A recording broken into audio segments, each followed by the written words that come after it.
ole ai vẫn hi April đi xóm pasari sẽ tốt nghe nè ai Tura hian đã rục lẽ chân ra chết ba nó cả đồng này kalau dan mà tôi model công AOC veng atang suak chi ani ya ila hian ei junction oma tilai hi 71 RCC Pioneer anna shortcut siam ani ya tuan he tilai ating lampang tong pui hi kan kal na tuan ya voini a hian long trai DC udani la ro sang ale CEM LDC CEM Israel som Jordan mấy lòng anh tỏ đó là Lungmak để cho cái tội ổn đó này em sẽ em bảo Paris anh tao thấy đó nè mình đi ạ thế là mình mấy lòng ạ mình mong đó này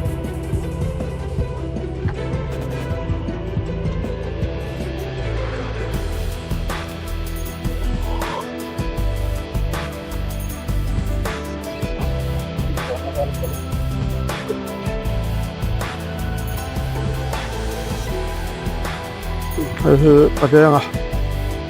อันนี้การสินเรียกจอร์นัลลิสต์ถ้าตอนผู้เชี่ยวนะเอามาโคลดายน์โฟกัสเอดิเตอร์อันนี้เฮ้ยคาวซิลลามินทรานสปอร์ตลามินมอเตอร์มินเปียจะมีการนัดตัวที่ก่อนจะสอนที่การทัชเจอหรือว่าanh xem dấu thủ là cần ngay à thì anh cho ai vặt mà người ta với quý mẹ cái này anh check về đó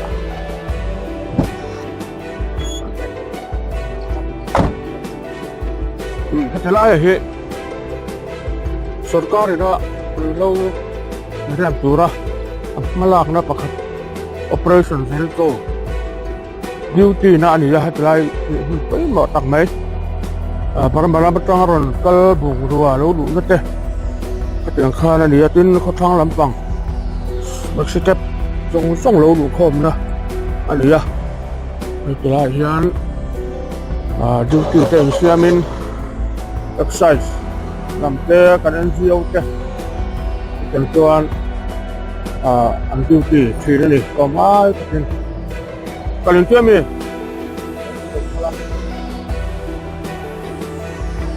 hey, tu nak hian, hey, kan buat,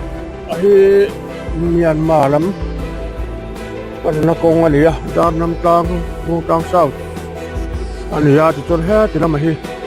mampu di tang song te, ani ya, aku tu hong kiat amboka, tu lah tak hi, Khualzinte to khom na. Lai bor ni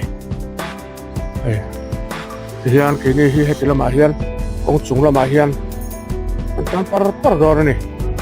ikan kan plana kal kong tu kadon tilang tak lawanga kuna rei me a koi mo chual ya to atlo cher sak tem lo cher sak te ta aram chang ni la karon talang vela don ni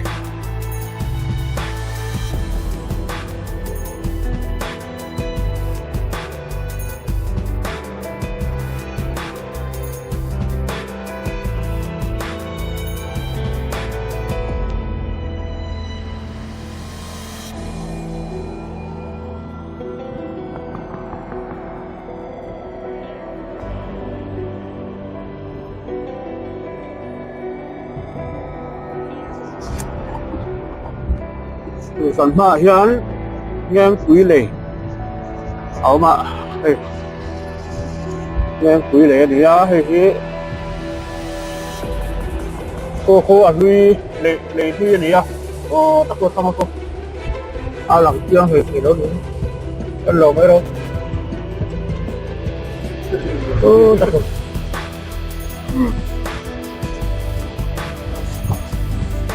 có thằng số bò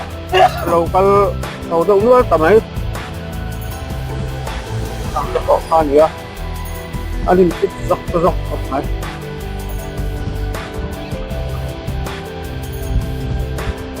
từ nay về làm tiền ăn sốt có đúng không?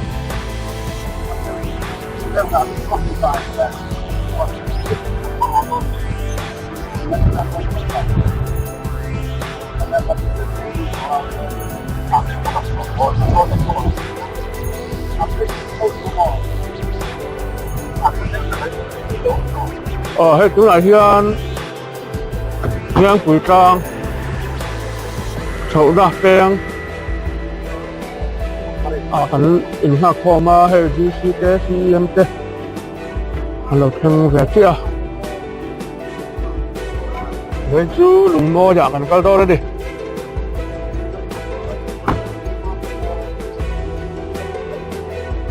chào em hết tại ha kan di si của tani à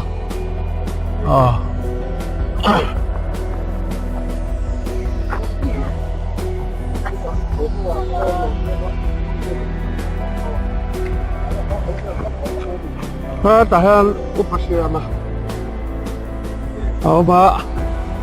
mía hậu thép cần pha mua khóc mấy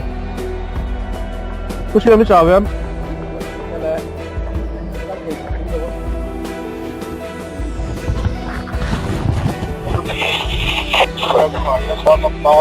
lê hì niang quỷ trang cần xem nào quan tâm đó đâu nãy cái niang quỷ trang thì niang quỷ trang ở hiền anh lồng mua có cho cái đây hà đó này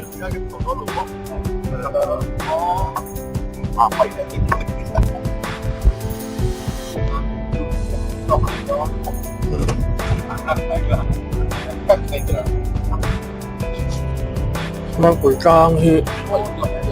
ông cầm mã hiền anh ông mà hay Hmalak ông là hắn hiểu vậy ông nhớ thầm bố mấy lâu ạ thà lâu về tất cả những ăn công gì có bị xung phong gì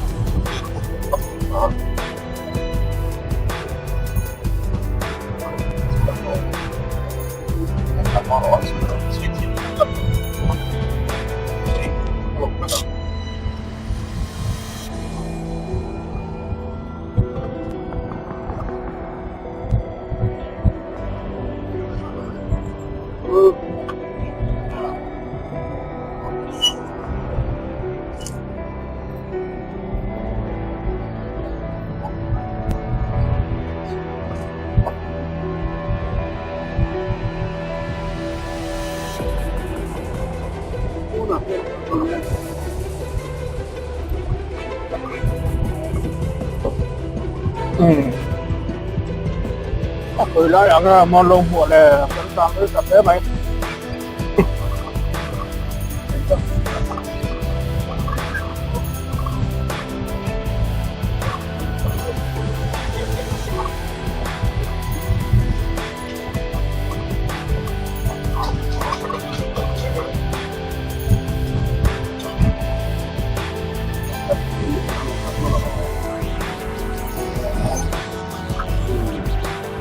cái là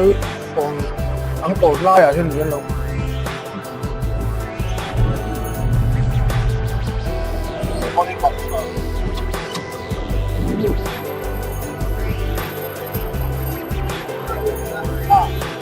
cái loại hiền thì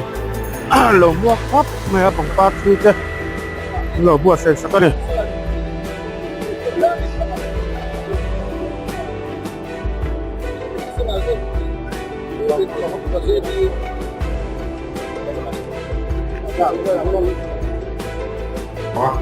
chuan bikini các bên Việt Nam đi school các bên lâu lòng chua chuyên sự tiêu rolling thì các đặc sản school thì các bên này lòng chít thì nên là phần về căn chua chief executive member về anh đi thì nên là đi mất cái lột cái là chuan lúc các bên tem rồi mình là cái này thì các bên Việt Nam đi school thì school education Mizoram các bên Mizoram hồi mi kan dia so chuan government of Mizoram hoi a hin pakhat mak ku kan ni torwa samara tiku yoga ki kan ni a pathum kanoma chuan hi samara ni to kan ni a teacher sinin da ni chu kan tin lun lia ni teacher te la cha teacher ang chi te kan ni de wa tiku ku kan du yo ma ya government of Mizoram hoi school sin het pangai ang tipo na te ga wa kan singin hindi ka kung kaltawa at nilawin at yung charge yung bigyan ka umak ni Maki dito na hindi teacher na lachang tipo kan mo tuan pasi hindi seksyon kan niya pay pa kan latela classroom patungso kan niya classroom ni class pali kan di abangin classroom pali cok patungso kan niya classroom pakati chu ning ngai to sak paiseng ang disite de kan ang tin te to chuang kan jektu tu ang site po ka kan site de ram chuan de be paise ka ini ka bang pikam chu chuan ang tia chuan ai computer te kan nei thar bia de ning la pa ka kan tong thara isi ka hantila ka bat kan ban ne ju ma printer tel talwa printer lena akan ngai ti talawa IPS makatukan ni lei be Hmalak kan kini kan ram hason na turin political approach ka tangin politics akan zuang luta nang chu education na tangin jirlai in kol khan ram hason na turin lai tua kakania kan DC te chu official level tangin kan ram ta na thok tu khan dia le hei buina kan VCP ukapa le thopui te khotlang roi tu sang te poi nomin karing kan waile lam hi nomem waile hi a serji nga me yang khain nia hetia nen po khan ni nomang ti kha karing de ureng renga en wang pari nom de mele chu waile roi tu ni du khop men ti ngem puitlang chuan ni mai lom ni a dikang ma se in thu la lu tu ka kan mu tel chep cheu ni ka cho po chu kan nei ho don lom ni waile na kan song ve ko te chu BCP ka til lawa ke chu tia ga an rin line ka polai thiam ve reng ni o le hei voina hun thatak mai kan ne ya ani na ta ga chon voin kan local hi kan longklai min en kol tu district borsap udonia ruam manna in ei longklai district ma son na tur kan DC na ve me ma chu wang chuan khu ta khuite zol lama lungmoi ka boikat lai ka ming khain pho do lo mi ngeng puitlang atang ya lungmak nen te tropuri no man rechianga o khang te kha kan juk kalanga kan tia mania council ateng kan EM art and culture changtu te poka LED changtu te poka local to a yang chon hei voina invan ne yang reng ka ti ngeng puitlang a hian a voi khatom na ni hial mai te CM le DC additional DC additional SP voi khata ruala ron kali harlu tunia tu chu voi na hian kan kaldo na DC hi inchi baino mangayang amarem ruat na nia SP hi local tur ni zo ka ma se aman ngang lawa an department til poimo pi aboya wangin SP zok local te lo ma se amai ma poimo zok additional SP a local invan nei takmeu avok sa tel pe jo na thau ka su chi ka ril lo ang cheu ruk tein free advice ani chu le hei voina tiang hen hun kan lo manga chuan kan MJ te an local a dot tel mia lo turin nei thlamin la dot soi lo om lu to tun lai chu chu wangin kan DC nem po kanin ngai tu ngun na sa dia tu na hian school chungchang in soi kha voile ka ta hetia jinna kan ti don nia ti ngo tiang nuat deng tu hin na du ka ngun takin kan lo en chiang nga kan lo jiranga ni china kan jir ti tu pa verina ekin mo kan ton te kha wala mo ka iming le iko na ka dana wangin ka confuse de le ka pu wala injir tir tu council na kan nei chun ka tu MR le ngal chau khal ani le ngala tin nang ni chu abikin middle school chu helai bial tu pu lal tan puyan e middle school kha en kol chewa ama nen te pokan lo in ro na nga engkiam Hmalak chi nge ti kha anin kai na soi chiang thei jo pin karinga chan chu district council kan kal dan chu in reveka hai purin om te senior an oma portfolio kan hanin sem ve to chuan in ti ho tu pa dewa a chu ti chuan ni ti tur ni ti veka hi alo rem lowa a department chang tu khanin engangin nge ruam man na lo ni sak teu ka khemia lo ma ni bia la chon dik takin ta hem chu kan ngai tang thein ni tu wangin vai tak hi chuan in om karing lo nang ma ni bial tu pa nge putan puya in kho then nom mai tu thum na kho chuak khanin a en kol do cheunia ai ga ma kut ben tok ki in ti tur ni de mai tura kanga ya ma ro chu council hi chule kan du tu sam le kan be se yang song hi kan ti pham tin thei lo wa tin til boi thak lai le pakhat chu Mizoram huai in lo ni khan council kan kan puta zum chin hi om ve a mai ro chu ti chung chuan kan ram ina zirna konga kan nu fual dan te kan ngai to in zirtir tu te po mani school lo wa po council kan da ne ka ram thein ni ma ro chu hei poi kan du thu sam lo ke ni po atiang kha ni ya ti chuan zir lai po som thum lai in lo nei chuan voina min lo muak le nga la chun thingpui me an in na tur tal chu zirtir tu pa pu wala ne na kan ko lo pe rim tu mang envelope an tun moi po i tu ka ti bak lo ka abi si pi berzo ki chalui min bo sa pati chu khalai jong ka ngai tu bak lo wa koile te zo ki rinai nan ngoi thei ang renga ma se nakin lo ka chuan kan office a dc office a nge cm office a nge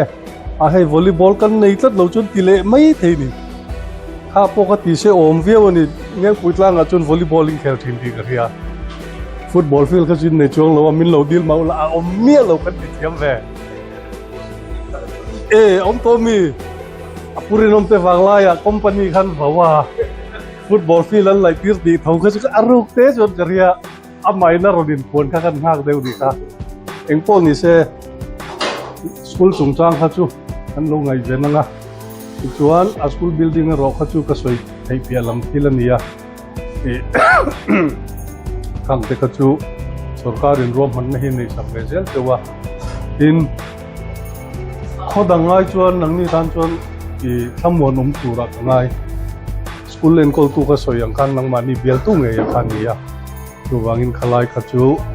ahne na te po lo pang tang ve de ula tha in tering le voina hei tuk chuan tui deuh mai in buat sai ti kha alang rang maya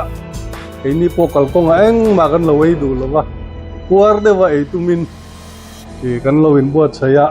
wele roi tu te ne na in kom ngai ta ka cholui han kil po hi risel na ta na tharim hi mani le tukin jing heti lai hun kan mang thei lo ko ti in zawai chuma lo tu so ye lo me ite in district council lamatakin kan officers te mja te tin helai ngem titlanga avc le khatang soi tu te kan hanin mu thei hi alobum ka tia tuna arwam hanna kan kalpui me ka hian amopur tu le ngai tu na seng tu tak so ka hi chu kan cm te kan mja te ania ini hen kini chu kan don tel ve de so bani a chu ti rol chuan sang hi le pariat khan long tai video in kom to a ta chon ngem puitlang ti thum har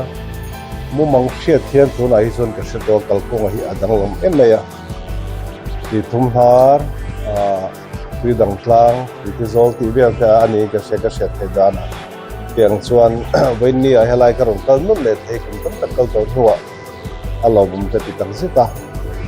tisuan tuna kan ron kal chan tak khan ti mela han puan hoi tu ro chu ani chuang lovin kan ring deu taka tuna heng lai ngiang pui tang ti te ti zol heng lai ya kan lungmak sim sima hi Mizoram mun sanga mun etiang om lo hi ane wang hian yang ti kong hoi zogin nge ni Longtai district hian he kan thil nei hi kan ti chang tlunanga tourist se mi tam tak Mizoram local tourist te po nenga foreign te po chung ho hiệp na tura tan te le heng laya ro man namu mal tak a om chuna kin zela a chhol tu tu te chu ke mani ve kan ni na zona hian an kalve sim shuma hanena ti theidan kong te a om miel lo mo tiang ai tura senga ron kal kan ni a sun vein ni helai hian ade mai min lo buaka kan be se le kan pu lo le in kan shia a lom thu kan se phatang chunga tuna kan hangai thla ne ule mamong chi nia mamong he tam khop maya mani de ne kan va thom pu ya ka zu kala ka til hon chawa chu than mol in sak tu hi ra he khatiang do he khan thil ti dan kong le teng nge kan han tiang o ti te ngai to na kan seng ve thawa tin chu ti walin mudaro na sang sang chi te po ha kan hria tangin henglai chuan district council te henglai sarkar kan lu le pat tak an ni a tin an ni na an ti thei chin te po an ti ve tura ngai la tin ke ni henglai kan lo ma kan ti thei ve chin te tin chumi mai ba ka chuan mele te po kan han le tiang khan ke ni ron lu to hi chuan thil ti sam kan tuma kan thei lo ni chuan tun he na nge ti thei ngo ti hi kan ko ma hi kan han zong ve le thira ti de he khan ko ni ta se tu na ron na kha chu ngai to na kan lo se ho tu ra kan ngai sim shuma tin zirtir tu le school chung chang bi hi chu tun din mana hi chuan kan si me na se lo he khan han soi fak a hara chuti lai ro chuan tuna momo ang chi te roi chu kan lo hriat sak ang cheunga emi a district level a hian district education committee kan neya chuan adik taka school in chungchang te zirtir tu in dai lo na te school concern shuma ko hi a district a hin kan lo thlir re thina tom hu hian we ni kan thlir to a chuan kan van ne ang ren khum maya tuna government hire teacher in dai lo na te po hi sarkar kan han thena ti chuan an non siam rem ve le maya khatiang deuh he khan ko ni ta se dil na kan don long chi ero kha chu kan ti thei to ka tha alo kalpui kan tum tura ngai taila ti thei chin pe lam ero chu ti thei tu thena kan thena tin a patang te poina bo chi ngai tu te han ti ve ngai tu te ani po kan tan ho ngai tu te ri chuan kan in sile tura ngai taila a tha nge chuan thei pakhat ne kan sei du chu pani lo khan kan district chung bi ka kan kalpui tu kan cm zom tak mai hian program kan duan pinin saka chu Longtai district chung a hian rui hlo ki kan do na se em mai chumi tur tan chuan a vc te ngo te police force le assam rifles kan ti te exercise kan do na sa chumi sun som na zel tur tan chuan Longtai district Mizoram chung a hian kan district bi ka hian khwa engzat hian nge rui hlo hi khotlang a do ngam ti hi kan han zong ani chumi tur tan chuan drugs free district program kan siama chu kan siamin a pu ham te po men han nei saka tiang chuan abula hi athule hla kan nakala mei tha atang hi chuan a block level ate awareness kan neinga tiang chuan he kan district bi ka hi rui hlo boy kan lu kan lawa tin rui hlo in voine kan thalai te a hong na sak je kan share sei ta mangai lawa chumi tur tan chuan nge puitlang te po hian he kan drugs free campaign Longtai district khwa venga kan khwa chuan rui hlo abikin drugs kan han ti te hi kan fil hi ma kan do zel do rani ti akha i te ra sang sang te oma kha te na tlina in puang ngam to khan kan cha do chewa kan be se dana chuan Longtai district chung a hian vc ang hian vc za somre le pasari soi so to mi lo ri za somre le pasari kan ne ya kumthum chung program tu a kan han duanga a kum khan na hian alo bera ko som sare je ko som re ta hi rui the ti li kan do wanga kan khoi hian he nga hi i kan la lutin a ti mo po mo mumal taka a district chung district kana i ho hi kan in huame ti kha declaration te ki mate kha kan siama khami zinga khan akhwa rui hlo do ngam zinga khan tu rin wen ni hian i kan cha du chewa tin tundin hona po hian khotam tak hi chuan anon in declare the kan lom hle maya report kan dong niala chungzinga chuan kan khwa hemi ngem putlang po hian uihlo kan society min lo chuan dan te kan chung ko min lo so dan te kan thalai nun ati che dan te kan share chuwangin akhotanga dongam khwa ni tura imbo se turin kan chawe du seuni thildang din sang sang ero khachu theita kan chuanga tin ron ngai ang chi te kan ti thei piala ma pok kan ti anga tin abi takin tura hian thil hi har khop ve to sarkar hian scheme hi thak mai ma na PADP border area development program kan ti ko hatuna chuan VVP in ron thaka akhwa cover tan kha chuan thil engkim tu na momo kan han ti community hall te lu sang sang kha arin mai theya mase khami cover area kan ni lo chuan in scheme training nge kan tengo ti te ngai to na om lo theilo ba to na hian kuma chung tura tan khang BADP kha kan shitlang in kan ring deuh heka na pute pe chuna share kan ringa model kwa nai ho ta na scheme pakhatani a ta chon thil engkim hi ati theideu ko a mase cover area kan ni lo chon thil hi har khop maya kan han tan ve me ka Lungmawi district a po hian kwa tam tak an lo ta mase chungzinga chungeng puitlang hi alun lo te zi ngi ani tata bil tlang hi alun le khung sia so no the lovin henglai border area critical ka ti te i henglai hai chuan i an sabua tlang pu te lo ta tam mai ma se border area kai tak tak kha tuna first phase hi chuan ania second phase hi na ro kal le tura ngai pe la ti khan lema border area chung a la zerang khan kal so don ta tuna first phase kum ngai chun kan tel lo tawa ko ni ta se na suwa scheme te kan le ya chunga chuan chung sanga community hall te hi ko pi chu wa hrimhrimina kan momo lian ani a tin khel mol te po hi players of lo ma se poina anei tu thil hi ani ve hrimhrim maya chungai to ta po chu kan han nenga komina hian kan na das go PMJVK kan ti scheme po hi to the state allocation te district aro man ang site kan da dong che lo ba lekha kan han don te po achung a po chuan arem lo te kan la in sel tura ngai te la achage min lo don sonna lom thu kan soya chun voini kanon kala hi kanon kalpa khop meya mei sia te han foi ta la chu nga yang chung thil da po chu na pangtan street te ke nga yang a ti te hi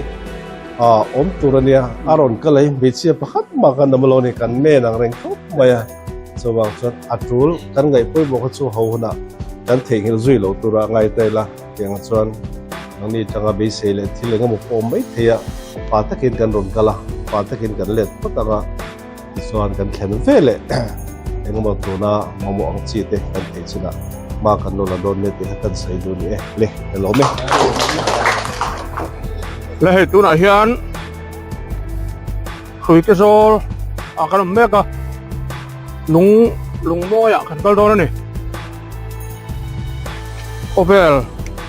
puya mun lar em mai Lungmawi district chung Lungmawi kan to do na Lungmawi DC putani dal do sang ale CEM usom jolate in additional DC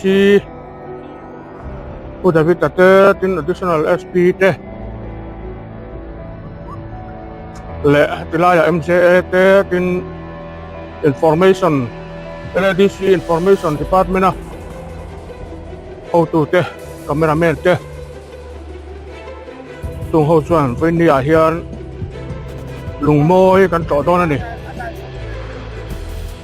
tuna he kan ha khom me ka he long kan kal na tur long kan ka he tiang a hian kan chau vut don ani tui he tam lu tuk to lova akam to a tu wang chuan pakhata hian mi panga ai tam chuan rem don lova te lo chuan chuat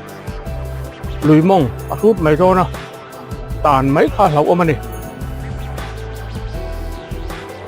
ê bên đi ạ qua anh hoàng mày à anh lùm hít số xây ngay lầu xa nè có lùm năm mươi này à cái rồi cho đi mình đã tuổi đó và cái hiện có lùm lướt tục ati om dewa bên này hian hun limam tak mang turin karin buat saya bên này hian anom danglam fm na chu mấy chia akhat ma kan foi kel lova ei hi mi palang in kan tlo do na ni lungmoi hi rau pui dang dai don khop mai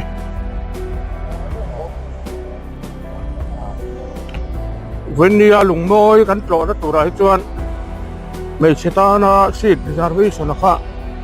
kan ngai pui mo vak lo ni mei chia al tel don lo mi pahlangin lungmoi a tual kan sai do na ni he tilai hi tilai so ngan do thok muk me a mistri an mai thei ni ngan lo no ta tun he hang kan mu hiral tlan an nia tin so tilai kan pia lo ka son ra tlan te ma oma tang hena lang mai thei lo wa aram chang ani le nakina ilan katum don ya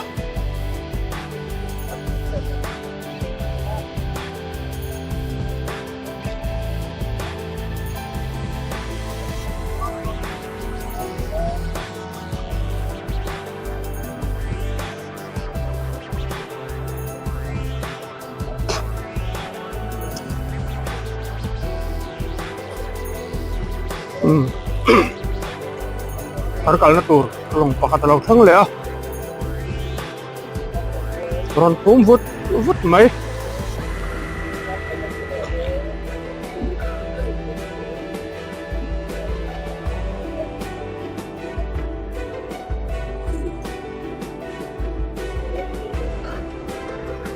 hi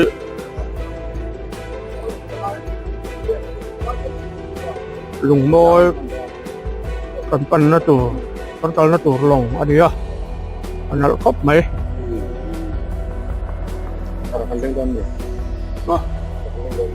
na pakata pangaba at hela tuya kam to mo ay hindi dapat kan to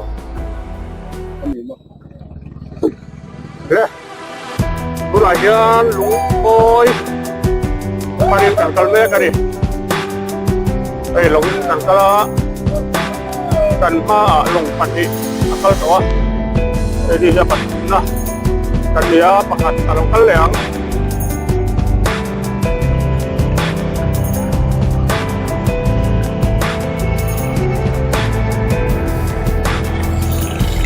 tahian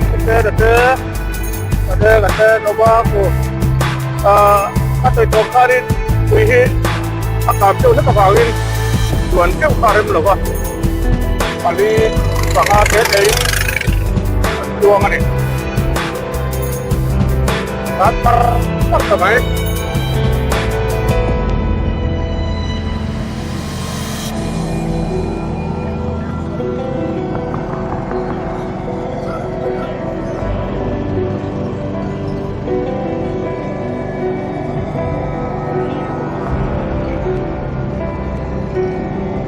Nagpinaratan, nagkantiyapak nila kiniya. Kaya nila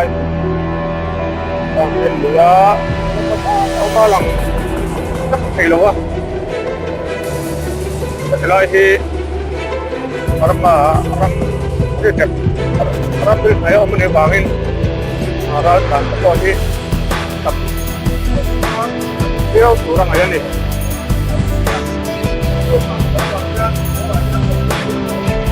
suara tertutup na ya ini angkal film terbaik ada terbaik selain ini วีที่ทำหรือว่าเฮ้ยถึงจะพอหลังก็วางตัวลงมาเฮียนตักส่วนเกลือวันนี้ที่ไรเกลือคนใต้ไฟไม่อะค่ะเราไม่จะพอส่วนใต้ไฟไม่อะดูนี่ให้เราฟังเองครับไปอันวางก็ตั้งเลยให้เราฟังโอ้เปลี่ยนแต่มานี่เปลี่ยนใจนี่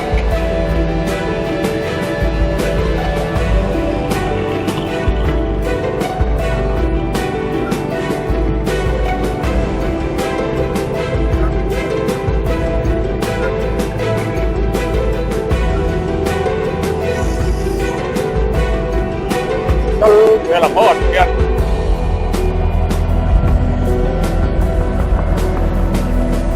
ปีเลยอันนี้จะได้ที่เพื่อให้ในลำฝั่งใต้กันที่แต่เมื่อที่เรียกว่า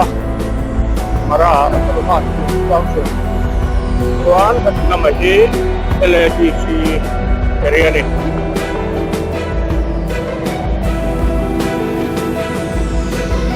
ทาน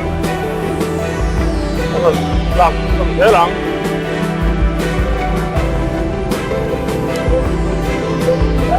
แห้งการคนเยอะในร้านนะอันว่า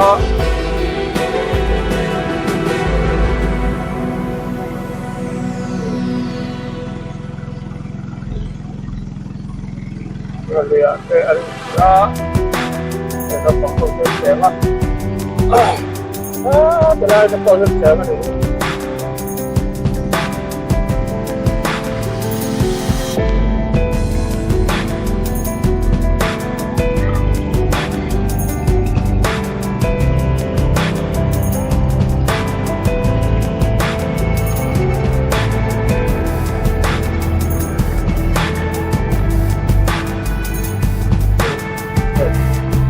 เป็นทีมโฮ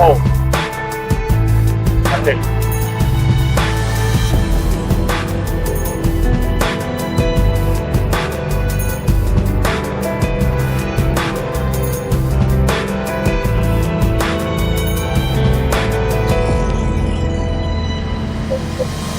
เป็นไรเรื่องให้ทำของเรื่องหลงเชื่อเมื่อกันดิเมื่อกันดิ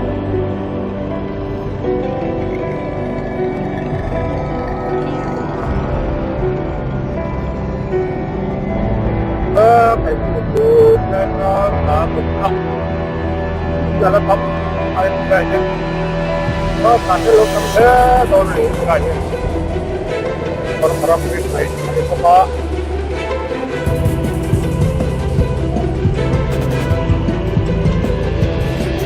suara itu kereta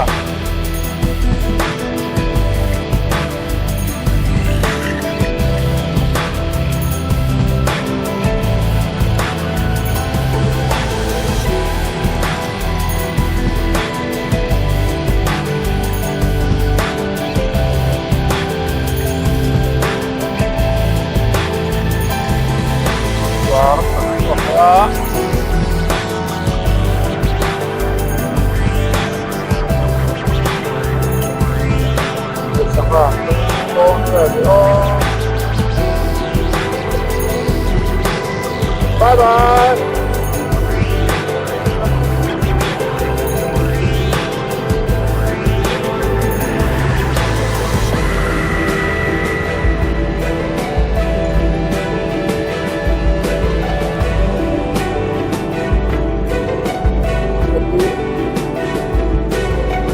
Các bạn không chơi nữa.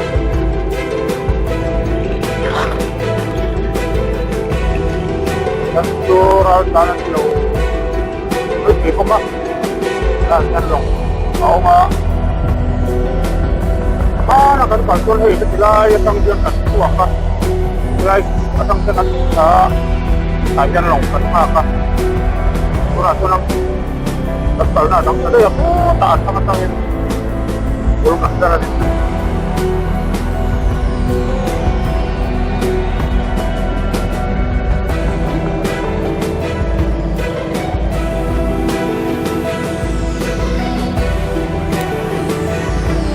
cái này xuống đặt nằm thèm mấy lỗ mà buổi tháp để đây Mawin wala tahan sa lồng man po ka din ang suwak na tapay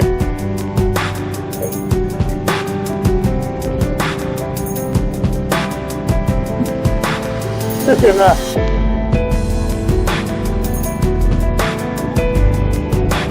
Gracias, presidente. Kalgame ka kalung step down it.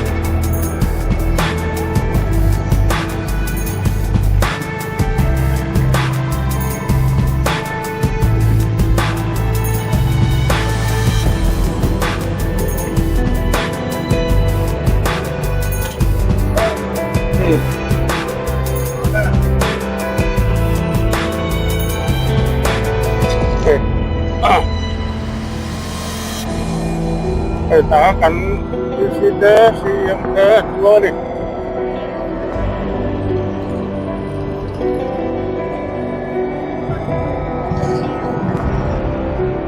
Halo.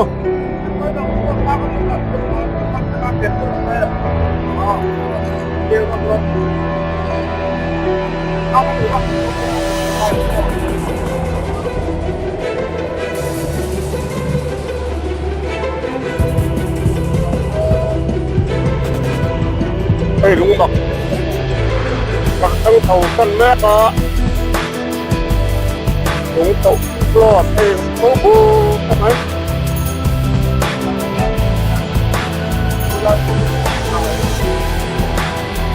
Hey, kan PC ke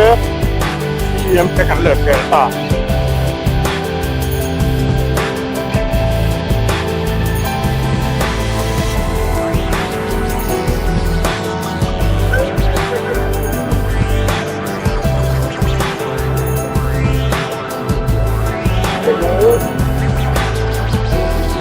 Kalau tak naik di sebelah dia rumah, tak boleh.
Oleh, hey, ampun. Lungmawi, Lungmak. Dia sih, ampun kita. Kau tahu apa? Itu kan kau itu kan besar. Kemudian kalau itu kau banyak. Setiap orang di sini, mau tak mayat, au nak kan lagi. Lu ya sih, ada yang itu kan ini kepohi. Apil lag-lag sila tuan tuy liền na tiệm aga sini mo tak na siam hi ani a ni hlingina an keremo khapian kha ani lo kha an sei lang tua bo mani hei wang hian tulai mun hi adang lam em mai a to tu po hi an thina hian ven hi a hian CEM le DC te poina an to na sa hi khapianga kan mun moi le dang lam tak mai hi Khualzinte Tura na suzo ka to na Tura ta na kinge ha ya kang Khualzinte hi Turin na kinge Hmalak ani ang ti te en do na en chuan rin ya hian lam tai istikan ko na ka DC CEM le additional DC te en additional SP te ani hian kalau dia kepengen ke rumah, macam mana Pak Suang mulai hunji, Khualzinte punya ruang takaan cepat, kan so kita turun ruang mana, dan siang itu mulai lah, belum kaji sih, kami belum siapa, akan ke ini orang kami sangat dia orang, kami tak akan kepoin, mulai hunji. Rồi nó Khualzinte ít phải chủ trương và hỗ trợ cần của chúng ta nó đầu xuyên tất cả hai là lùng mơ trò tụ con lông cái này nó to dòng kia mẹ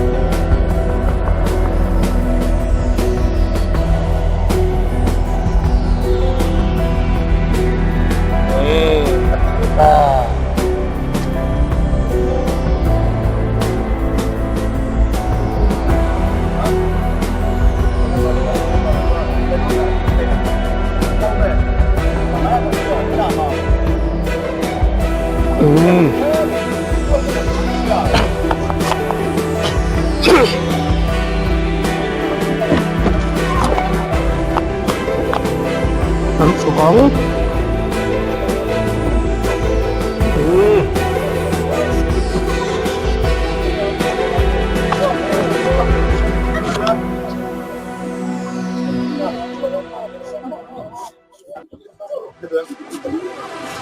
Tura lang dito. Yeah. Kalmelo. Oh. Kusena kurang enggak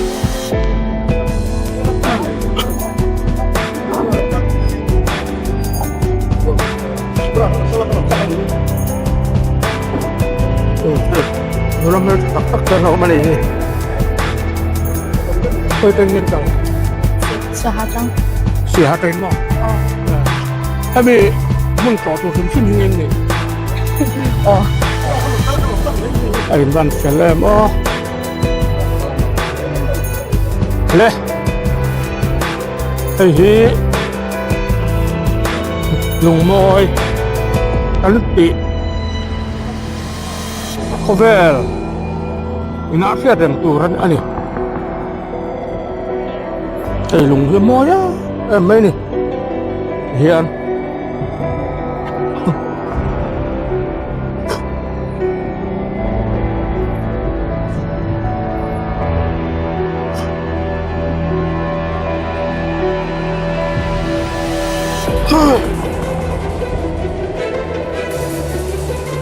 tại hiện anh đi xem thế hay anh xem về á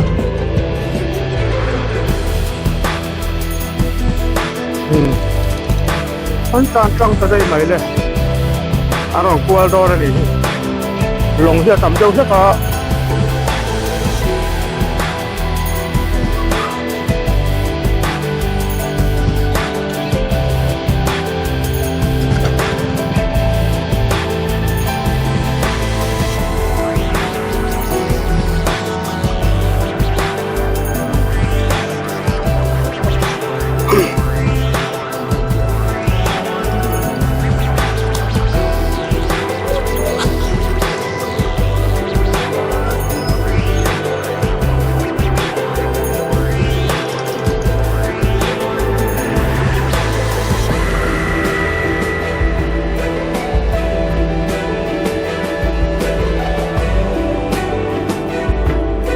Chứ hẳn hồi vel có hiền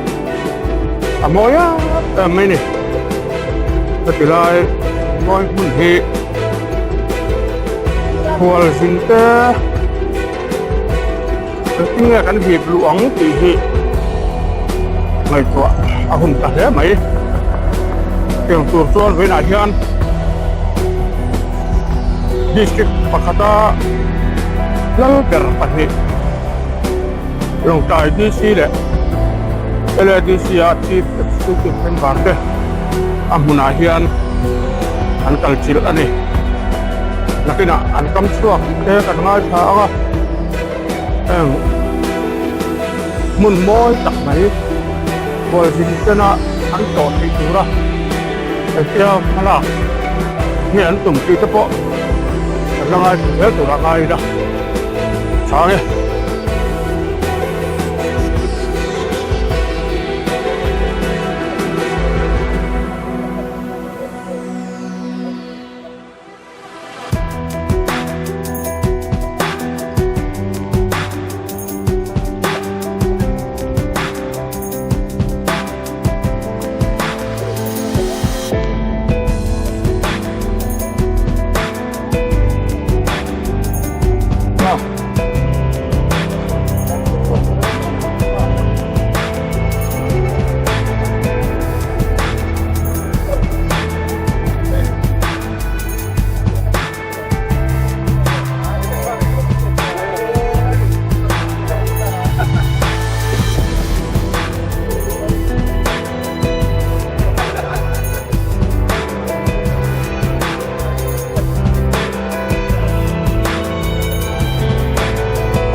lung te hi moi á mấy này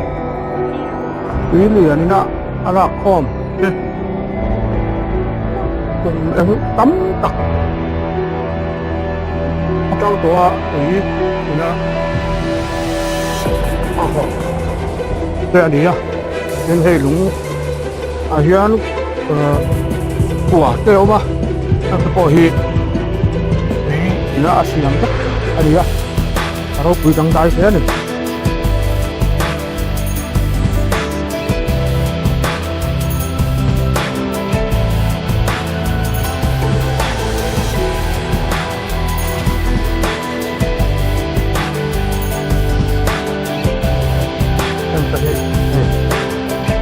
moi akan moi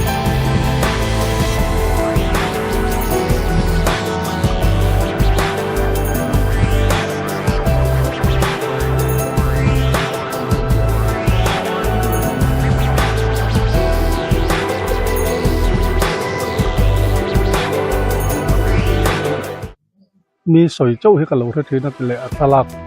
te ka kan hu ni mai a chuan kan rama etiang ang hun lu Khualzinte rang te point nan tlo thin kan lo nei reng hi amuna han hu ve thum mi a chulin ka the chu wangin kan han kala amuna kan han mu chu karin ai de na lo ro puya amai ro chu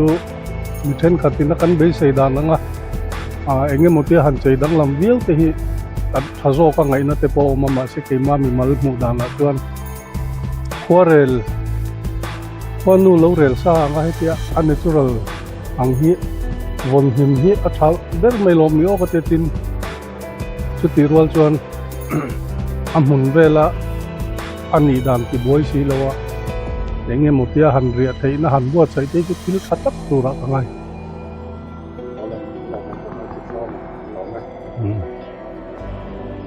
nhà hay với nia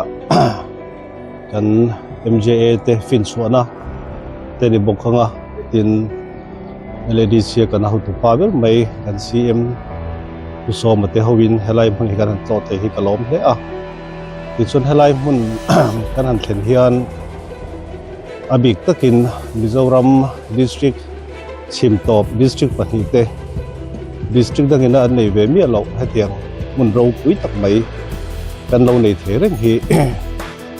a district ng pun kan wa nei durin ka sia ti chon to na kan omna side hi Lungmak kan han ti ani a tin aming sang te po Lungmawi ti te tin asia halam te pan hingan lo coin hasa Keslov Bino te po an lo ti a ti chun helai Lungmak mun a hi i ani ang hian amoya hetia an ena i mun khat chau hian ni lawa ke ming zang nge ngo helai mun hi kan hai ge a tiang chuan mu tur le i a mun ma shim chum hi lung ani mai pe lama azia rang te om dan te hi tu te ne mo thiam taka an kerle an lo siam hi angang reng ve maya chutia ang mun kan lo ne hi kan wan ni le a ti chuan tourism spot atan te po helai mun hi mun dangina an nei ve lo ani wang hian sarkar tha changna te manga helai